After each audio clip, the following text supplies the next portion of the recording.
Donc, je suis venu ce matin vous parler de dispositions que le gouvernement français a prises pour simplifier la création d'entreprises et aider les porteurs de projets à se mettre plus rapidement en route et de façon plus simple. Déjà l'année dernière, vous êtes exposé à un projet très important, c'est le projet de l'auto-entrepreneur qui obtient dans l'année 2009 des résultats absolument spectaculaires, puisque la France, qui créait sensiblement en 2008 encore 330 000 entreprises, en a créé 580 000 de la seule année dernière par ce régime d'auto-entrepreneur, et dont il y avait une véritable attente dans le pays pour ces activités, ces régimes de micro-entreprises. Vous savez tous qu'il existe, quel que soit le pays dans le monde, en fait, 3 difficultés pour les créateurs d'entreprises. La première, elle est administrative, on en parle aujourd'hui. La deuxième, elle est le financement. Et la troisième difficulté, c'est la peur et les conséquences de l'échec. Donc aujourd'hui, je vais particulièrement vous parler d'un dispositif que nous sommes en train de mettre en place qui diminue les conséquences de l'échec, qui est ce que nous appelons en fait l'entreprise individuelle à responsabilité limitée. Quel est le but? La demande en France a au moins 20 ans. Elle n'est pas d'hier, mais il y a énormément de difficultés. Il y avait énormément de difficultés, de réticence à la mettre en route.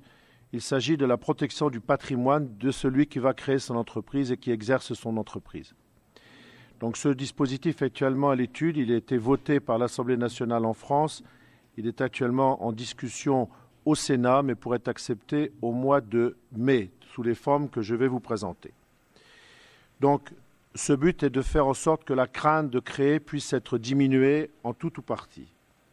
Dans cette EIRL, ce régime de l'entreprise individuelle à responsabilité limitée s'effectue par une simple déclaration, soit au répertoire des métiers si on est dans le métier de l'artisanat, soit au registre du commerce et des sociétés lorsqu'on est dans le domaine du commerce, ou au greffe du tribunal de commerce pour les prestataires de services notamment.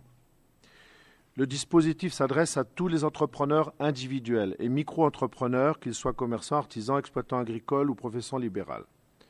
Et ce régime, je vous le disais, permet de séparer le patrimoine de l'entrepreneur avec le patrimoine qu'il va utiliser pour exercer son activité. Et s'il connaît l'échec, évidemment, il n'y a que son patrimoine professionnel qui sera affecté et les créanciers ne pourront pas toucher à son patrimoine individuel. L'entrepreneur reste en tout état de cause propriétaire des 2 patrimoines. Et cette séparation n'entraîne pas la création d'une personne morale particulière. En cas d'affectation d'un bien immobilier, il est nécessaire d'avoir recours à un notaire tout de même qui va formaliser en fait cette affectation du bien immobilier. Par ailleurs, l'affectation d'un bien d'une valeur déclarée supérieure à un montant déterminé par décret donne lieu à évaluation du bien par un commissaire aux comptes. Il est nécessaire de vérifier évidemment la valeur qui est déclarée par l'artisan. Et au-delà de 30 000 €, c'est le chiffre qui a été retenu, nous demanderons en fait une vérification de la valeur du patrimoine qui a été affecté. L'affectation de biens communs ou indivis, lorsqu'on est marié par exemple, évidemment demandera l'accord du conjoint.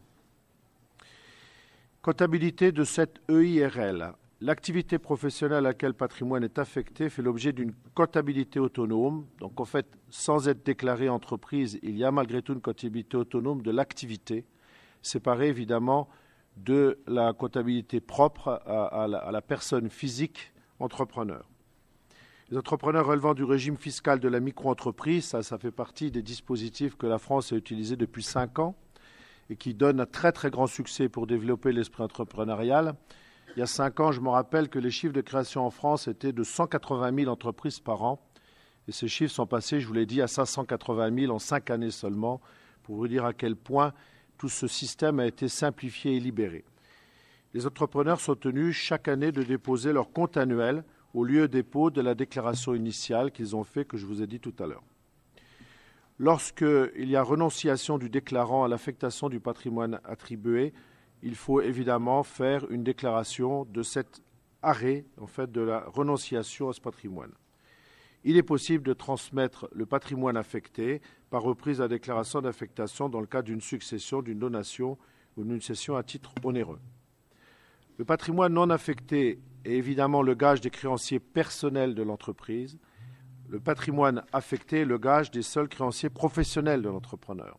Évidemment, là, on voit un petit problème, c'est que la capacité d'endettement de l'entrepreneur, du micro-entrepreneur, est diminuée par le fait qu'une partie en fait de son patrimoine est séparé et affecté simplement à l'entreprise, l'autre évidemment ne pouvant être utilisé comme garantie de prêt pour l'activité. La déclaration d'affectation n'a d'effet qu'à l'égard des seuls créanciers dont les droits naissent postérieurement à la publication.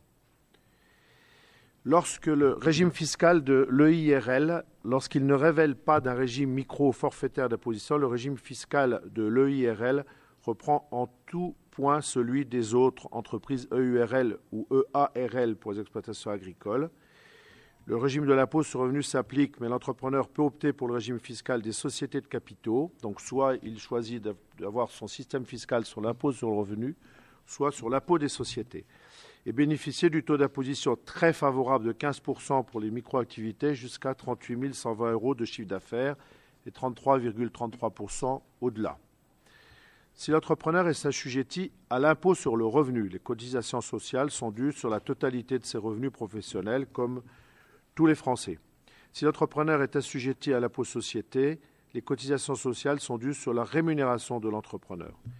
Les bénéfices que se verse l'entrepreneur fiscalement assimilés à dividendes sont soumis à cotisations sociales pour leur part, qui dépasse 10% de la valeur du patrimoine qui a été affecté. Cela nous entraîne une adaptation du Code du commerce en matière de droit des procédures collectives, car ça permettra de garantir à l'EIRL l'application des procédures de prévention des difficultés sur tout un système qui existe en France aujourd'hui, qui est graduel, en fait, qui va évidemment jusqu'à les liquidations. Le gouvernement est habilité à procéder à cette adaptation par voie d'ordonnance. Donc là, ce régime, c'est un point très concret, très particulier, qui est très demandé par le régime des micro-entrepreneurs pour permettre de protéger et nous en sommes convaincus, évidemment, permet aux entrepreneurs de prendre plus de risques pour développer leur activité.